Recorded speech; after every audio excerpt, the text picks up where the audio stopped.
ಅಧ್ಯಾಯದಲ್ಲಿ ಈ ಸತ್ಯನಾರಾಯಣ ಸ್ವಾಮಿ ಪೂಜೆ ಬಂದಿದೆ. ಸ್ಕಂದ ಪುರಾಣ ರೇವಾಖಂಡದ ತೃತೀಯ ಅಧ್ಯಾಯದಲ್ಲಿ ಈ ಪೂಜೆ ಬಂದಿದೆ. ಈ ಪೂಜೆ ಹೇಗೆ ಭೂಮಿಗೆ ಬಂತು ಅಂದ್ರೆ, ಸೂತ ಪುರಾಣಿಕರೆಂಬ ಒಬ್ಬ ಋಷಿಗಳು ಎಲ್ಲಾ ಋಷಿಗಳನ್ನು ಕುರಿತು ಹೇಳ್ತಾ ಇದ್ದಾರೆ. ಯಾವ ವ್ರತಾಚರಣೆಯಿಂದ ಮನುಷ್ಯರ ಕಷ್ಟವು ಬಗೆಹರಿಯುತ್ತೆ ಅಂತ ಎಲ್ಲಾ ಋಷಿಗಳು ಕೇಳಿದಾಗ, ಆಗ ಸೂತ ಪುರಾಣಿಕರು ಹೇಳ್ತಾರೆ, ನೀವು ಹೇಗೆ ಕೇಳಿದ್ರೋ ಹಾಗೆ ಆ ಭಗವಂತನಿಗೆ ಶ್ರೀ ನಾರದರು ಕೇಳಿದಾಗ, ಆಗ ನಾರದರು ಹೇಳಿದ ಒಂದು 5 ಅಧ್ಯಾಯದ ವ್ರತಕಥೆ ಇದೆ ಕೇಳಿ ಅಂತ ಅಲ್ಲಿ ಸೂತ ಪುರಾಣಿಕರು ಆರಂಭ ಮಾಡ್ತಾರೆ. ಒಂದಾನೊಂದು ಕಾಲದಲ್ಲಿ ನಾರದ ಮುನಿಯವರು ಎಲ್ಲಾ ಲೋಕವನ್ನು ಸುತ್ತುತ್ತಾ ಭೂಮಿಗೆ ಬರ್ತಾರೆ. ಭೂಮಿಗೆ ಬಂದಾಗ ಅಲ್ಲಿರ್ತಕ್ಕಂಥ ಎಲ್ಲಾ ಜನರ ಒಂದು ಪರಿಸ್ಥಿತಿಯನ್ನು ನೋಡ್ತಾರೆ. ಅಂದ್ರೆ ಇಲ್ಲಿ ಯಾರು ಸುಖಗಳಿಲ್ಲ, ಎಲ್ಲ ನಾನಾ ಒಂದು ಕಷ್ಟವನ್ನು ಅನುಭವಿಸ್ತಾರೆ.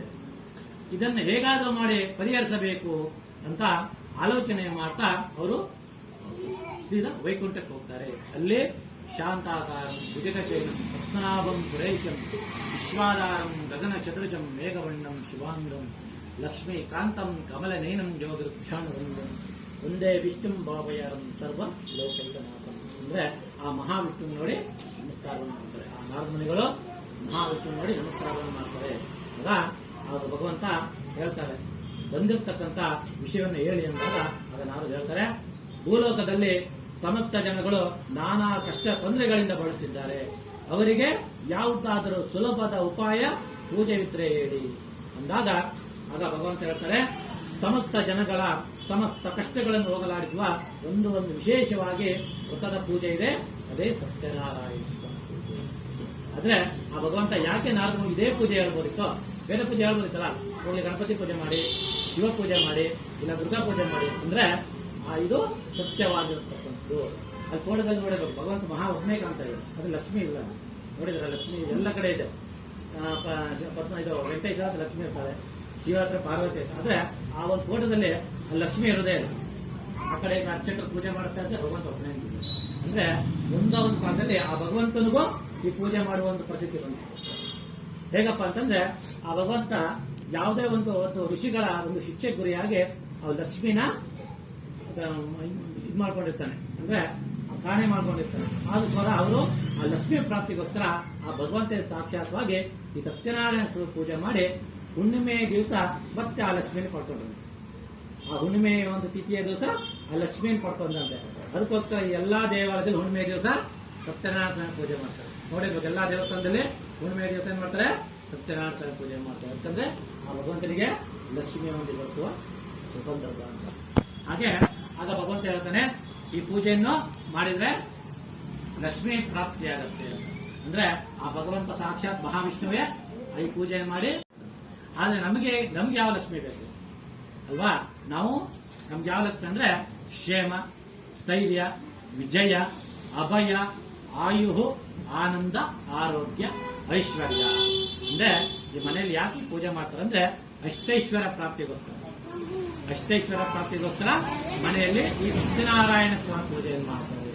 ನಾವು ಸ್ವಲ್ಪ ಆಸೆ ಜಾಸ್ತಿ, ನಾವು ಫಸ್ಟ್ ಐಶ್ವರ್ಯನೇ ಕೇಳ್ಬೇಕು ಅಲ್ವಾ?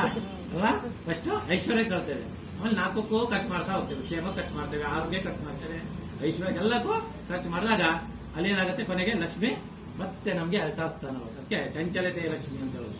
ಅಂದ್ರೆ ಒಬ್ಬರ ಕಡೆಯಿಂದ ಇನ್ನೊಬ್ಬರ ಕಡೆ ಇರಲ್ಲ ದುಡ್ಡು ಅಲ್ವಾ?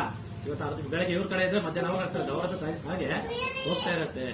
ಅದಕ್ಕೋಸ್ಕರ ಆ ಮನೆಯಲ್ಲಿ ಏನಪ್ಪಾ ಅಂತಂದ್ರೆ ಅಷ್ಟೈಶ್ವರ ಪ್ರಾಪ್ತಿಗೋಸ್ಕರ ಲಕ್ಷ್ಮೀ ಸತ್ಯನಾರಾಯಣ ಸ್ವಾಮಿ ಪೂಜೆ ಮಾಡಬೇಕು ಅಂತ ಹೇಳಿದ್ದಾರೆ.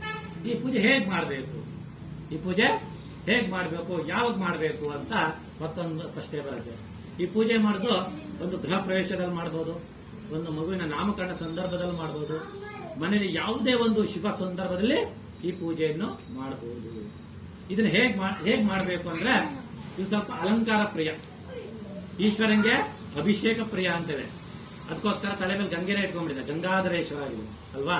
ಅಂದ್ರೆ ಆ ಶಕ್ತಿ ಇದು ಜ್ಯೋತಿರ್ಲಿಂಗ ಎಲ್ಲಿರುವುದಂದ್ರೆ ಎಲ್ಲಾ ನದಿ ತೀರದಲ್ಲೇ ಇದೆ, ಎಲ್ಲಾ ಜ್ಯೋತಿರ್ಲಿಂಗಗಳು. ಅದಕ್ಕೆ ಅವನಿಗೆ ಅಭಿಷೇಕ ಪ್ರಿಯ ಅಂತೇವೆ. ಇವರಿಗೆ ಸ್ವಲ್ಪ ಅಲಂಕಾರ ಪ್ರಿಯ. ಅಲಂಕಾರ ಪ್ರಿಯ ಅಂತಂದ್ರೆ ಹಿಂದಿನ ಕಾಲದ ರಾಜಗಳು ಏನ್ ಮಾಡ್ತಿದ್ರು, ರಾಜರು ಹೇಗೆ ಪೂಜೆ ಮಾಡ್ತಿದ್ರು ಅಂದ್ರೆ ಬಂಗಾರ, ವೈಡೂರ್ಯ, ವಜ್ರ, ನಗ, ನಾಣ್ಯ, ಮುತ್ತು ಅವಳನ್ನು ಪೂಜೆ ಆಗ್ತಿದ್ರಂತೆ. ಈಗ ನಾವು ನರ ಮನುಷ್ಯರು ಅಷ್ಟೆಲ್ಲ ನಮ್ಮ ಶಕ್ತಿ ಅದಕ್ಕೋಸ್ಕರ ವಿವಿಧ ಬಣ್ಣಗಳಿಂದ ಹೂವಿನ ಅಲಂಕಾರ ಮಾಡ್ತೇವೆ ನಾವು. ಈ ಬಣ್ಣ ಇದೆಲ್ಲ ಕಲರ್ ಆಗಿ ಬಣ್ಣ ಹಾಕಿದ್ರ ಆ ಅಲನಿಂದ ಅಲಂಕಾರ ಮಾಡ್ತೇವೆ. ಹಾಗೆ ಇದನ್ನು ಹೇಗೆ ಪೂಜೆ ಮಾಡಬೇಕಂದ್ರೆ ಷೋಡಶೋಪಚಾರದಿಂದ ಮಾಡಬೇಕು. ಅವ್ರು ಮಾಡಿದ್ರು ಅರ್ಘ್ಯ, ಆಚಮನೆ, ಅರ್ಘ್ಯ, ಪಾದ್ಯ, ಹಾಗೆ ಪುಷ್ಪಾರ್ಚನೆ, ಪತ್ರಾರ್ಚನೆ, ಧೂಪ, ದೀಪ, ನೈವೇದ್ಯ 16 ರೀತಿಯಿಂದ ಪೂಜೆ ಮಾಡಿ 16 ರೀತಿಯಿಂದ ಈ ಪೂಜೆಯನ್ನು ಮಾಡಿ ಆ ಭಗವಂತನಿಗೆ ಸಂತುಷ್ಟಿಗೊಳಿಸಿದ್ರು. ಹಾಗೆ ವಿಶೇಷವಾಗಿ ಇಲ್ಲಿ ಮತ್ತೊಂದು ವಸ್ತು ಬರುತ್ತೆ ಸಪಾದ ಅಂತೇವೆ. ಇದಕ್ಕೆ ಸಜ್ಜಿಗೆ ಅಂತೇವೆ ಕನ್ನಡದಲ್ಲಿ, ಆಯ್ತಾ? ಸಂಸ್ಕೃತದಲ್ಲಿ ಸಪಾದ ಅಂತೇವೆ. ಹಾಗೆ ಇದನ್ನು ಹೇಗೆ ಮಾಡಬೇಕು ಅಂತ ಅದನ್ನು ಭಗವಂತ ಈ ಕಥೆಯಲ್ಲಿ ಹೇಳಿದ್ದಾನೆ. ಇದನ್ನು ಹಸುವಿನ ಒಂದು ಪಾದ ಒಂದು ಹೆಜ್ಜೆ ಇನ್ನೊಂದು ಹೆಜ್ಜೆ ಹೇಗೆ ಇರುತ್ತೋ ಅದೇ ರೀತಿಯಾಗಿ ಪದಾರ್ಥಗಳನ್ನು ಹಾಕ್ತೀವಿ. ಸರಿ ಸಮಾನವಾದ ಪದಾರ್ಥವನ್ನು ಹಾಕಿ ಈ ಸಪಾದವನ್ನು ಸೇರಿಸಿ ಪಾದವನ್ನು ಮಾಡಬೇಕಂತೆ. ಅಂದ್ರೆ ಏನಪ್ಪಾ ಅಂತಂದ್ರೆ 1 kg ರವೆ ತಗೊಂಡ್ರೆ 1 kg ತುಪ್ಪ ತಗೋಬೇಕಂತೆ, 1 kg ತುಪ್ಪ ತಗೊಂಡ್ರೆ 1 kg ಹಾಲು, ಹಾಗೆ ಒಂದೇ ಪದಾರ್ಥವಾಗಿ ಇದನ್ನು ಮಾಡಿ ಸಮಿಶ್ರಣವನ್ನು ಮಾಡಿ ಆ ಭಗವಂತನ ಹತ್ರ ತಂದಿದ್ದಾನೆ. ಅದನ್ನು ಭಗವಂತ ತಗೊಳ್ಳೋ ವಿಧಾನವನ್ನು ಹೇಗೆ ಹೇಳಿದ ಗೊತ್ತಾ? ಆ ಪ್ರಸಾದವನ್ನು ಒಂದು ಕೈ ಉಂಡೆ ಮಾಡ್ಬೇಕಂತೆ, ಒಂದು ಅಂಗೈಗೆ ಹಾಕೊಂಡು ಅದನ್ನು ಸ್ವೀಕಾರ ಮಾಡಬೇಕು. ಎಂಜಲ್ ಸುತ್ತ ಮಾಡಬೇಕು. ಈಗ ಎಲ್ಲರೂ ಸ್ಟೈಲ್ ಆಗಿ ಏನ್ ಮಾಡ್ತಾರೆ, ಚಮಚ ತಂದು ತಿಂತಾರೆ. ಆ ತಿನ್ಬಾರ್ದು, ಒಂದು ಉಂಡೆ ಮಾಡಿ ಅವ್ರಿಗೆ ಅಂಗೈ ಇರ್ಬೇಕಂತೆ. ಅದು ಸಪಾದ, ಸಪಾದ ಅಂತ. ಹಾಗೆ ಈ ಪೂಜೆ ಹೇಗೆ ಮಾಡ್ಬೇಕಂದ್ರೆ 3 ವರ್ಷ ಕಾಲದಲ್ಲಿ ಈ ಪೂಜೆಯನ್ನು ಮಾಡ್ಬೋದಂತೆ. ಅಂದ್ರೆ ಆದಿ ಮಧ್ಯ ಅಂತ್ಯ. ಅಂದ್ರೆ ಈಗ 1 ವರ್ಷ ಮಾಡಿ ಇನ್ನೊಂದು ವರ್ಷ ಬಿಡೋದು, ಇನ್ನೊಂದು ವರ್ಷ ಮಾಡಿ ಇನ್ನೊಂದು ವರ್ಷ ಮಾಡಿ ಮತ್ತೊಂದು ವರ್ಷ ಬಿಡೋದು, ಅದು ಮಾಡಬಾರ್ದು. ಆದಿ ಮಧ್ಯ ಅಂತ್ಯ 3 ವರ್ಷ ಆದ್ಮೇಲೆ ಇದು ವ್ರತವಾಗಿ ಪರಿವರ್ತನೆ ಆಗುತ್ತೆ. ಹೀಗೆ ವ್ರತವಾಗಿ ಪರಿವರ್ತನೆ ಆದಾಗ ಹಾಗೆ ಏನೋ ಆಗುವುದೇ ಇಲ್ಲ, ನೀವು ಪೂಜೆ ಮಾಡ್ಲಿಕ್ಕೆ ಕಾಲಾಂತವಾಗಿ ಆಗುವುದೇ ಅಂದ್ರೆ ಇದೊಂದು ವಿಶೇಷ ಉದ್ಯಾಪನೆ ಅಂತ ಮಾಡ್ತಾರೆ. ಸತ್ಯನಾರಾಯಣ ಸ್ವಾಮಿ ಉದ್ಯಾಪನೆ ಅಂತ. ಅದೇ ಸ್ವಾಮಿ ಒಂದು ಹೋಮ ಮಾಡಿ ಅವರಿಗೆ ಅಷ್ಟೋತ್ತರ ಪುಷ್ಪವಾಚನೆ ಎಲ್ಲ ಹೋಮವನ್ನು ಅದು ಕೊಟ್ಟು ಹಾಗೆ ಈ ಪೂಜೆಯನ್ನು ಸಮಾಪ್ತಿಗೊಳಿಸುವುದಕ್ಕೆ ಸ್ವಾಮಿದಾವದ ರೇವಾಕಂದ ಉತ್ತಮಾಧ್ಯಾಯ ಸತ್ಯಾಸಂದೇಯಮಾನಸ್ಯ ಕಾಮ ಪ್ರಥಮೋಧ್ಯಾನಂತರಂ ಪ್ರತಿವಾತ್ಮೇನ ಗಂಧಂ ಕಲ್ಪಯಾಮಿ ಕಂ ಆಕಾಶಾತ್ಮೇನ ವಿಷ್ಣುಂ ಕಲ್ಪಯಾಮಿ ಯಂ ಮಾಯಾತ್ಮೇನ ಧೂಪಂ ಕಲ್ಪಯಾಮಿ